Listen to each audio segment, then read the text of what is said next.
नमस्कार. Slice of लाईफमध्ये तुमच्या सगळ्यांचं खूप खूप स्वागत. आज आपण एक संभाषण ऐकणार आहोत एका मुली आणि तिच्या आईमधलं. काय या दोघी मायलेकी बोलतायत आपण ऐकूया.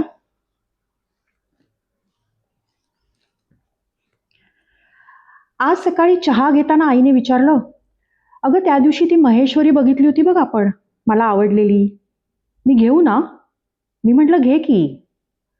परत 1-2 दिवसांनी, अगं आज पोळी भाजी नको, खिचडी करते, करू ना? मी म्हटलं अगं कर की.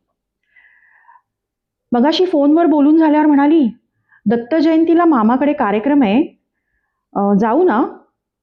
मी म्हटलं नको जाऊस. मग मला म्हणाली ठीक आहे नाही जात. आणि एवढंसं तोंड करून बसली. पुढचे काही तास काहीच बोलली नाही. संध्याकाळी चहा घेताना म्हणाली, दुपारी जाईन आणि कार्यक्रम झाला संध्याकाळी की लगेच परत येईन. मी तिच्याकडे बघितलं आणि म्हटलं, आई तुला जे हवं ते तू कर, तू मला का विचारतेस परवानगी घेतल्यासारखं? हे करू ना, ते करू ना, हे घेऊ का? अगं तुझंच आहे सगळं, तुला जे हवं, तुला जसं हवं तसं तू कर, मी मम म्हणेन. चिडलीस का? नाही जात मी दत्त जयंतीला. मी म्हटलं बंडोबा मी नाही चिडले ग, मी का चिडेन? कशासाठी? म्हणजे काहीतरी ठोस कारण हवं ना चिडायला. माझं म्हणणं इतकंच आहे की तू मला अशा गोष्टी परवानगी विचारल्यासारख्या नको विचारत जाऊस. तू ठरव आणि मला सांग, मी इकडे जाते, मी हे करते. मला ना राग आला नाहीये किंवा मी चिडले नाहीये आई, आपण बोलतोय एकमेकाशी. तुला दत्त जयंतीला मामाकडे जायचंय ना, तू जा ना, मला फक्त सांग बास. सगळं शांतपणे ऐकून घेतलं आणि चहाचा शेवटचा घोट घेऊन झाल्यावर तिने जे उत्तर दिलं ना, ते विचार करण्यासारखं होतं. अगं लहानपणापासून ते अगदी आत्ता म्हातारपणापर्यंत परवानगी घेतच सगळं केलंय ना, त्यामुळे सवय नाहीये स्वतःचे निर्णय स्वतः घ्यायची. दुजोरा हवा, होकार हवा समोरून. आणि नकार तर मग काय नकार.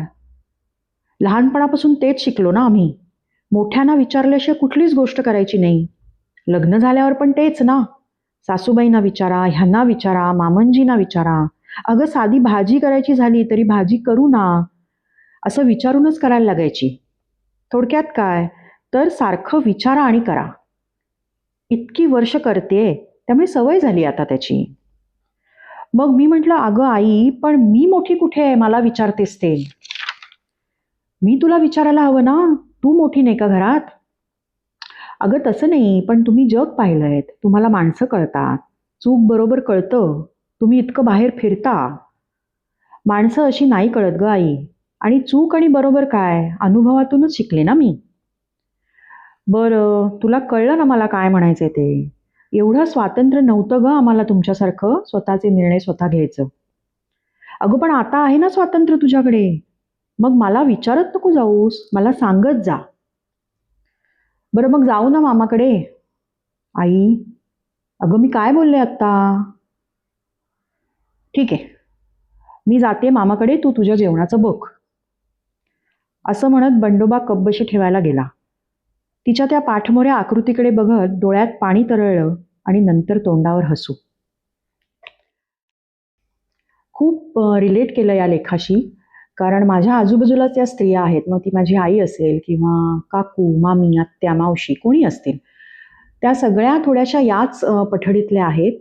म्हणजे आता त्यांच्याकडे जरी निर्णय घेण्याचं स्वातंत्र्य असलं तरी त्या गोष्टीची सवय नसल्यामुळे त्यांना पटकन ते तसं तितकंसं तसं वागता येत नाही स्वतंत्रपणे. लेख हा अश्विनी परांजपे यांचा आहे आणि त्यांनी मला हा लेख या चॅनलवर वाचण्यासाठी परवानगी दिली. त्याबद्दल मी त्यांचे खूप खूप आभार मानते.